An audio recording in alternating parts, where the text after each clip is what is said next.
Hello guys, welcome back. അപ്പോൾ ഇന്ന് നല്ല അൺഎക്സ്പെക്റ്റഡ് ആയിട്ടുള്ള ഒരു ലോങ് വീഡിയോ ആണ്. ഞാൻ പ്ലാൻ ചെയ്തിട്ടുണ്ടായിരുന്നില്ല, പക്ഷേ ഞാൻ ഷോർട്സ് എടുത്തുകൊണ്ടിരിക്കുകയായിരുന്നു. അപ്പോൾ ഞാൻ വിചാരിച്ചു ഇത് ലോങ് വീഡിയോ ആയിട്ട് പോസ്റ്റ് ചെയ്യാമെന്ന്. കാരണം കുറച്ച് കാര്യങ്ങളൊക്കെ ഒന്ന് ശ്രദ്ധിക്കാനുണ്ട്. അപ്പോൾ അതെല്ലാം കൂടെ ഒരു മിനിറ്റിൽ എനിക്ക് പറയാൻ പറ്റുന്നുണ്ടായിരുന്നില്ല. അപ്പോൾ ഞാൻ വിചാരിച്ചു ലോങ് വീഡിയോ ആയിട്ട് പോസ്റ്റ് ചെയ്യാമെന്ന്. വളരെ എളുപ്പമായിട്ടുള്ള 2 ഇൻഗ്രീഡിയൻറ്റ് വെച്ച് എങ്ങനെ ഒരു ക്ലൗഡ് ഡോ ഉണ്ടാക്കുക എന്നുള്ളതാണ് ഇന്നത്തെ വീഡിയോ. അപ്പോൾ അതിനുവേണ്ടി ഞാനൊരു ബൗൾ എടുത്തിട്ടുണ്ട്. നമ്മുടെ ഫസ്റ്റ് ഇൻഗ്രീഡിയൻറ്റ് എന്ന് പറയുന്നത് കോൺഫ്ലോർ ആണ്. കോൺഫ്ലോറിന് പകരം മൈദ, ഗോതമ്പ് പൊടിയൊക്കെ യൂസ് ചെയ്യാൻ പറ്റുമെന്ന് ചോദിച്ചാൽ 100% വർക്കിംഗ് ആവുമെന്ന് എനിക്ക് അറിയില്ല. പക്ഷേ ഞാൻ കുറേ വീഡിയോസിലൊക്കെ അങ്ങനെ ഓൾട്ടർനേറ്റീവായിട്ട് യൂസ് ചെയ്യുന്നത് കണ്ടിട്ടുണ്ട്. അപ്പോൾ ആദ്യം തന്നെ ഞാനൊരു 1/2 കപ്പാണ് എടുത്തിട്ടുള്ളത്. നിങ്ങൾക്ക് വേണമെങ്കിൽ നിങ്ങളുടെ ക്വാണ്ടിറ്റിക്ക് അനുസരിച്ച് ഉണ്ടാക്കിയാൽ മതി. അതായത് സ്പൂൺ അളവിലൊക്കെ എടുത്താലും കുഴപ്പമൊന്നുമില്ല. നമ്മുടെ സെക്കൻഡ് ഇൻഗ്രീഡിയൻറ്റ് എന്ന് പറയുന്നത് കണ്ടീഷണറാണ്. കണ്ടീഷണർ ഇല്ലെങ്കിൽ അതിന് ഓൾട്ടർനേറ്റീവായിട്ട് ബേബി ഓയിലോ അല്ലെങ്കിൽ വെജിറ്റബിൾ ഓയിലൊക്കെ യൂസ് ചെയ്യാൻ പറ്റുമെന്ന് ഞാൻ കണ്ടിട്ടുണ്ടായിരുന്നു. ആക്ച്വലി ഞാൻ ഓൾട്ടർനേറ്റീവ്സ് ആയിട്ട് പറയുന്നത് എന്താണെന്ന് വെച്ച് കഴിഞ്ഞാൽ ഇതില്ല എന്ന് പറഞ്ഞു കഴിഞ്ഞാൽ അവർക്ക് യൂസ് ചെയ്യാനായിട്ടാണ്. പക്ഷേ അത് 100% വർക്കിംഗ് ആവുമെന്ന് ചോദിച്ചാൽ ഞാൻ ഇതുവരെ ചെയ്ത് നോക്കിയിട്ടില്ല, അതുകൊണ്ട് എനിക്ക് അറിയില്ല. അപ്പോൾ ഈ 2 ഇൻഗ്രീഡിയൻസ് ആണ് നമ്മുടെ മെയിൻ ഇൻഗ്രീഡിയൻറ്റ്. നിങ്ങളുടെ കയ്യിൽ ഇതില്ല എന്നാണെന്ന് വെച്ച് കഴിഞ്ഞാൽ ഞാനിപ്പോൾ ഓൾട്ടർനേറ്റീവായിട്ട് പറഞ്ഞ മൈദപ്പൊടി, ഗോതമ്പ് പൊടി, അതല്ലെങ്കിൽ നമ്മൾ മറ്റേ കണ്ടീഷണറിന് പകരം വെജിറ്റബിൾ ഓയിൽ അല്ലെങ്കിൽ ബേബി ഓയിൽ യൂസ് ചെയ്ത് ചെറിയ എമൗണ്ടിലൊന്ന് ചെയ്ത് നോക്കൂ. എന്നിട്ട് സക്സസ്ഫുൾ ആണോ ഇല്ലയോ എന്നുള്ളത് എൻ്റെ അടുത്ത് പറയാനായിട്ട് ആരും മറക്കരുത്.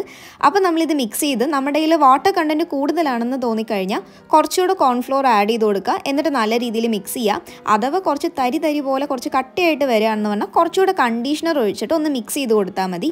ഇത് നല്ല രീതിയിൽ നീഡ് ചെയ്ത് കൊടുക്കുക. ആദ്യം കയ്യിലൊക്കെ ഒട്ടിപ്പിടിക്കും. നമുക്ക് എപ്പോഴാണ് ആയി കുഴപ്പമില്ല എന്ന് അറിയുന്നത് എന്ന് വെച്ച് കഴിഞ്ഞാൽ നമ്മുടെ കൈയുടെ അകത്തുള്ള സാധനമൊക്കെ മിക്സ് ചെയ്യുന്നതോറും ആ ഡോയിൽ തന്നെ ഒട്ടിപ്പിടിച്ച് നമ്മുടെ ഹാൻഡ്സൊക്കെ നല്ല ക്ലീൻ ആയിട്ട് കിട്ടും. അപ്പോൾ ഞാൻ ഈ മിക്സ് ചെയ്ത് വന്നു കഴിഞ്ഞപ്പോൾ എനിക്ക് കുറച്ച് സ്റ്റിക്കി ആണെന്ന് തോന്നി. അപ്പോൾ അതുകൊണ്ട് കുറച്ചൊരു കോൺഫ്ലോർ ഒന്ന് വെതറിയിട്ട് ഒന്നുകൂടെ ഒന്ന് ഡോ ചെയ്ത് കൊടുക്കുന്നുണ്ട്. ഇനി ഞാൻ ജസ്റ്റ് എന്താ ക്ലൗഡ് ഡോ എന്നുള്ളതൊന്നും പറയാം. ക്ലൗഡ് ഡോ എന്ന് പറഞ്ഞു കഴിഞ്ഞാൽ നമ്മൾ ഈ എയർ ഡ്രൈ ക്ലേ പോലൊന്നും അല്ല, നമ്മൾ ഈ കളിക്കാനൊക്കെ വേണ്ടി ഉപയോഗിക്കില്ല. അതായത് ഈ പ്ലേ ഡോ എന്നൊക്കെ പറഞ്ഞിട്ട് കടയിൽ നിന്നൊക്കെ വാങ്ങിക്കില്ലേ, അതേപോലത്തെ ഒരു ഡോ ആണ്. പക്ഷേ ഇത് ഭയങ്കര ഫ്ലഫി ആൻഡ് സോഫ്റ്റാണ്, എക്സ്ട്രീംലി സോഫ്റ്റാണ്.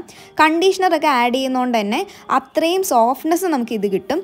ഇത് ഡ്രൈ ആവുമോ എന്ന് ചോദിച്ചു കഴിഞ്ഞാൽ സത്യമായിട്ട് എനിക്ക് അറിയില്ല, ഞാനിതുവരെ ചെയ്ത് നോക്കിയിട്ടില്ല. ഞാനിന്ന് കുറച്ച് സംഭവങ്ങൾ ഉണ്ടാക്കിയിട്ടൊന്ന് ഡ്രൈ ആക്കാൻ വെച്ചിട്ടുണ്ട്. അപ്പോൾ ഞാൻ നാളെയൊക്കെ ആകുമ്പോഴേക്കും ഒന്ന് അപ്ഡേറ്റ് ചെയ്യാം. മെയിനായിട്ട് നമ്മളിത് സെൻസറി ആക്ടിവിറ്റീസിനൊക്കെ വേണ്ടി ഉപയോഗിക്കുക. അതായത് നമ്മൾ ഈ എന്തെങ്കിലുമൊക്കെ ഉണ്ടാക്കാനായിട്ടോ നമ്മൾ ഈ പ്ലേ ഡോ ഒക്കെ വാങ്ങിച്ചിട്ട് എന്തെങ്കിലുമൊക്കെ ഉണ്ടാക്കി നോക്കില്ലേ, അതേപോലെ എന്തെങ്കിലുമൊക്കെ ഉണ്ടാക്കി നോക്കാനും കളിക്കാനൊക്കെ ആയിട്ടാണ് നമ്മൾ ഈ ക്ലൗഡ് ഡോ ഉണ്ടാക്കുക. അപ്പോൾ നമ്മൾ നല്ല രീതിയിൽ ചെയ്ത് വരുമ്പോൾ നല്ല ടിയർ ഡ്രോപ്പ് ഷേപ്പൊക്കെ നമുക്ക് കിട്ടും. അതിനുശേഷം കളർ ചെയ്യാനായിട്ട് ഫുഡ് കളർ ഉപയോഗിക്കുന്നതായിരിക്കും കുറച്ചുകൂടെ ബെസ്റ്റ് ഓപ്ഷൻ. കാരണം മിക്സ് ചെയ്യാനും കാര്യത്തിനൊക്കെ നല്ല എളുപ്പമായിരിക്കും. അതില്ലാന്ന് പറഞ്ഞു കഴിഞ്ഞാൽ കുഴപ്പമൊന്നുമില്ല, നമുക്ക് വാട്ടർ കളറോ അക്രിലിക് കളറോ എന്ത് കളർ വേണമെങ്കിലും യൂസ് ചെയ്യാം. അപ്പോൾ മിക്സ് ചെയ്ത് കണ്ടു കഴിഞ്ഞാൽ നല്ല സോഫ്റ്റായിട്ട് കിട്ടും. ഇതിൻ്റെ ഏറ്റവും വലിയ പ്രത്യേകത എന്താണെന്ന് വെച്ച് കഴിഞ്ഞാൽ ഇപ്പോൾ എയർ ഡ്രൈ ക്ലേ അല്ലെങ്കിൽ നോർമൽ ക്ലേ ഒക്കെ ആണെങ്കിൽ നമ്മൾ എന്തെങ്കിലും ഷേപ്പൊക്കെ ആക്കി എടുക്കണമെങ്കിൽ നല്ല രീതിയിൽ നമ്മൾ എഫേർട്ട് ഇട്ടൊക്കെ ചെയ്യണം. പക്ഷേ ഇതെന്ന് പറഞ്ഞു കഴിഞ്ഞാൽ ജസ്റ്റ് നമ്മളൊന്ന് നൈസായിട്ട് അവിടെ ഇവിടെയൊക്കെ തൊട്ട് കൊടുത്താൽ അടക്കം നല്ല സ്മൂത്താണ് ആയിട്ട് ഇതുപോലെ വരും.